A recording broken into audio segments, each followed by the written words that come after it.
Hey y'all, it's Lindsay. I'm back with another video, and for today I am going to be telling you guys the story of my 8th grade freshman year of high school, and the time that I basically quit taking care of my diabetes.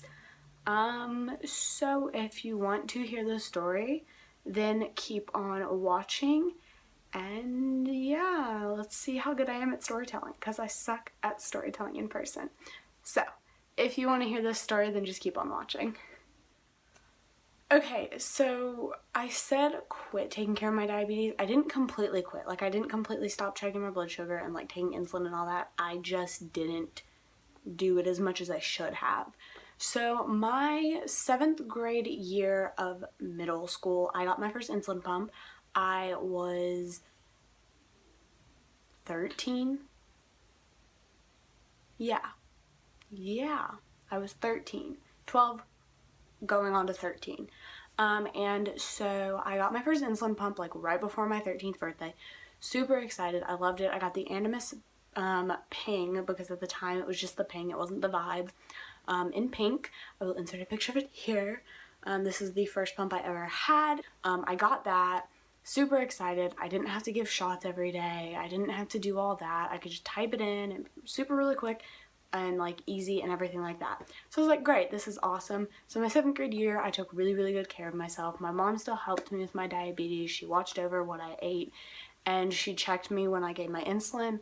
I changed my sites by myself. I did all of that by myself. She just kind of double checked when I was giving insulin and made sure that I was giving insulin. So going into my 8th grade year, I was like, this pump is great. I don't have to worry about diabetes as much. It gives me a constant dose of insulin. I'm great. I can just give insulin kind of whenever. So it kind of started then. I would check my sugar, I would eat, I would go on with my life, I'd hang out with friends, I'd continue on with school. And then when I got home, I realized that I didn't give insulin. And then I would check my sugar and I would be like 200, 300, 350. I'd be like super duper high. So then I would like panic and I would give a correction, and then I would go low, and then I'd overcompensate for my low, and then I would get high again. And I mean, I still kind of overcompensate, you know what I'm trying to say. When I'm low, I'm trying to work on that. But when you're low, you want to eat everything in sight. And so I'm trying to work on that. Trying very hard. But I ate, and then I would get high, and then I would give just like a lower, like I'd back off my correction, and then I would still be high, but I wouldn't be as high. So I did that like all of my 8th grade year, and then my A1C kind of stayed okay. Like it wasn't like super high, but it wasn't like great. Like they wanted it lower. And then my freshman year of high school was the worst year I have ever had in school. I struggled so hard my freshman year of high school. I didn't make the grades that I wanted to. I didn't do super well. I just kind of stopped taking care of my diabetes. This is like the main year it happened. So I would eat and I wouldn't give insulin. I would eat before checking my blood sugar, and then I would give insulin, but I wouldn't give a correction for my blood sugar if I was high because I didn't check before I ate. And then I would be high all the time. I was staying in like the 200s. I wasn't like extremely high, but I wasn't like normal range. Like, here's normal range, here's where I was, and then extremely high is like out of the frame of the video. But I stayed high all the time. I was drinking a lot. I mean, again, I wasn't like super high, but I was high enough that I was like thirsty all the time. I was drinking a ton of water. But I didn't really tell my mom because I didn't want her to be mad at me. And then after my whole freshman year of high school, that kind of went on and off freshman year. Like I'd be like high all day, and then I'd be like 115 before like bed. And I'd be like, okay, I'm going to get low, so I need to eat a little something. And I would overeat, and then I would be high. It was just like a constant like struggle. So I wasn't giving insulin as much as I should. I wasn't checking my blood sugar as much as I should. Or before I eat, I was trying to outsmart my insulin pump, which is one thing that the doctors tell you not to do because the insulin pump is smarter than you ever thought about being. So they told me not to what's the word I'm looking for? Outsmart the insulin pump, but of course, me being me, I did. that happened, and then I had a doctor's appointment in June, and I was freaking out about it. I was like, I told my mom, I was like, my A1C is going to be high. It's just going to be high. I haven't taken care of myself, blah, blah, blah, blah, blah. To the appointment, and I think my A1C was almost in the 9s. It was like 8.8, 8.7, somewhere around there. I cried. I bawled my eyes out the whole appointment. My mom cried because I was crying. And then they're like, look, you have got to start taking care of yourself. If you want to live, if you want to go to college, if you want to be a mom one day, if you want to have a career, and if you want to live to see like your kids grow up, or even if you just want to have kids, you have to take care of yourself.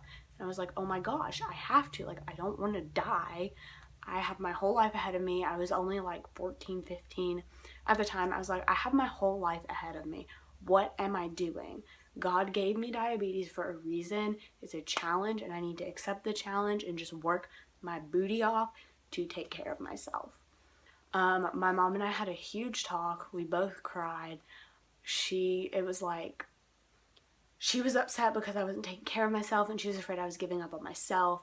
I was upset because I had disappointed her, and I didn't want to disappoint her. It was just like a whole huge ordeal. And now I realize that that whole thing was so stupid and so preventable if I'd just taken care of myself. So I have had some small doses of where I forget to give insulin since then. I feel like every diabetic does, but I am taking care of myself. I've never completely stopped taking care of myself. I just wasn't doing the best job of taking care of myself. And every diabetic has that time where they're like, I'm done with this. I don't want this. Take it back. Take it all back. I don't want it. But you can't get rid of it. You just have to accept it and embrace it. And I'm still learning all of that, and I think everyone is. But don't give up on yourself. You are trying the best you can. And just stick with it. That's kind of what I learned from this. I'm telling you this story so you can learn from my mistakes, so you guys don't have to go through this to have the same realization that I had, because I had that realization that if I don't take care of myself, I'm not going to be here in 10 years or 12 years or 15 years. I'm not going to get married and have kids and be a mom and a wife. Like, all those things that I wanted to do in the future, I realized if I don't take care of myself, I have no future. So that's kind of why I wanted to tell you guys this story, and I'm super sorry because I'm really, really bad at telling stories. Ask anyone that I know in person. They're like, wow, Lindsay, you're really bad at telling stories. So I apologize if you all had a very hard time following my story.